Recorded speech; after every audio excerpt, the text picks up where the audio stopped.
मेरा नाम राजेंद्र राम है। मैंने एक नई पार्टी का गठन किया है, उसका नाम है अंबेडकर बहुजन समाज पार्टी। मैं उसका राष्ट्रीय अध्यक्ष हूँ। सारी तैयारियां पूरी कर ली गई हैं। 1 या 1.5 महीने के अंदर भारत चुनाव आयोग के साथ इसका रजिस्ट्रेशन हो जाएगा। अभी भी चुनाव बीता है, उससे आपको क्या मिला प्रेरणा कि आप नई पार्टी बनाने की आप सोच लिया? मैंने निर्दल प्रत्याशी के रूप में चुनाव लड़ा, तो ये मैंने महसूस किया कि निर्दल जो आता है वो तीसरे नंबर पर आता है, उसका चुनाव चिन्ह भी तीसरे नंबर पर होता है। पहले प्रेफरेंस जो मान्यता प्राप्त पार्टियां हैं उनका नाम सिंबल आता है, दूसरे पर रजिस्टर्ड पार्टी का होता है, लास्ट में निर्दल का होता है। तो इसलिए मैंने फैसला किया कि मैं एक नई पार्टी का गठन करूं, और वो गठन हो चुका है और उसकी तैयारियां कंप्लीट हैं। 1 या 1.5 महीने के अंदर रजिस्ट्रेशन हो जाएगा। देश में जो नई सरकार आई है उस पर आपको क्या कहना है? देश की ये नई सरकार ये कमजोर सरकार है, एनडीए की सरकार है। अब इसको मोदी सरकार नहीं कहेंगे, इसको हम बीजेपी की भी सरकार नहीं कहेंगे। ये 2 बैसाखी, एक नीतीश कुमार और चंद्रबाबू नायडू के ऊपर ये निर्भर है।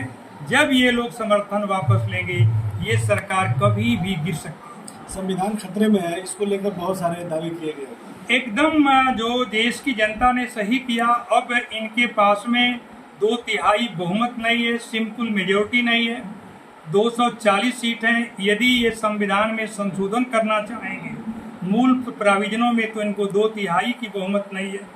इसलिए संविधान में संशोधन करना इस पार्टी के लिए असंभव है। दलित आदिवासियों का शोषण ज्यादातर इस सरकार में हुआ है।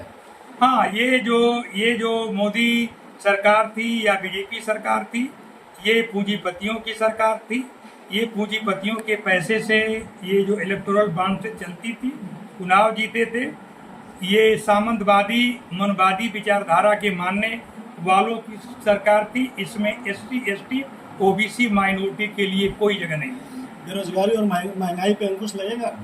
ये तो सरकार दबाव में है। यदि ऐसा नहीं रहा तो अभी जो 2027 में विधानसभा का चुनाव है, शायद ये बीजेपी हार जाए और इंडिया गठबंधन की सरकार यूपी में बन सकती है।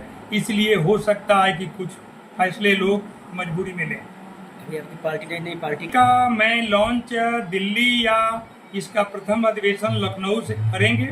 और जितने लोग जो अम्बेडकरवादी हैं, जिसको बहुजन समाज पार्टी से निकाल दिया गया, वाम से DS4 में काम किए, जिसको पैसा लेके न रहने के कारण उनको टिकट न मिला, उन सारे लोगों को, देश के लोगों को इस हम पार्टी में जोड़ेंगे। और ये मेरा वादा है कि हम पैसे लेके किसी को टिकट नहीं बांटेंगे। क्या कमी रह गई कि बीजेपी सत्ता में नहीं आई इस बार?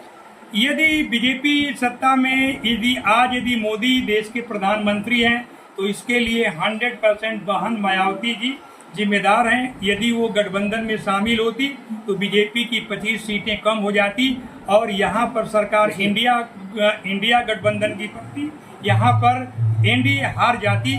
लेकिन बहन जी की जिद है कि जिसके कारण वो ये सरकार बनी और 20-25 सीटें यूपी से भारतीय जनता पार्टी ने अधिक जीत ली।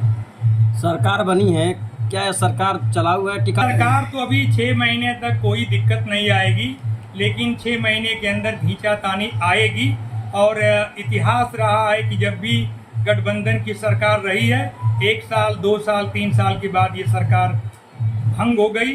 यही बात 1977 में जनता पार्टी की सरकार, वो भी 2.5 साल में गिर गई। देव गौड़ा, चंद्रशेखर, गुजराल, सारी सरकारें गठबंधन की बनी और कोई भी गठबंधन की सरकार 5 साल नहीं चली।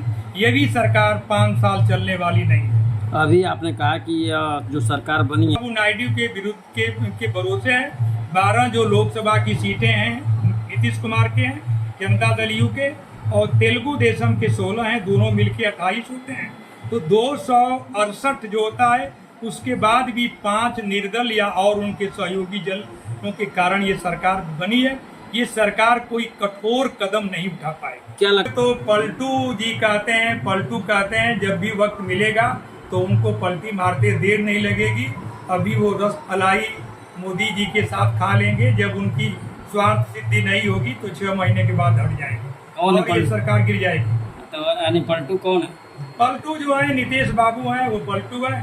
कभी वो एनडीए में रहते हैं, कभी यूपीए में रहते हैं, कभी वो लालू जी के से समझौता करते हैं, कभी वो बीजेपी से करते हैं। तो उनको 25 साल से तो हम लोग देख रहे हैं। वो पलटू है, चाचा है, वो उनका नाम जो है लालू जी का परिवार पलटू चाचा कहा है, तो मैं भी उन्हें पलटू चाचा ही मानता हूँ।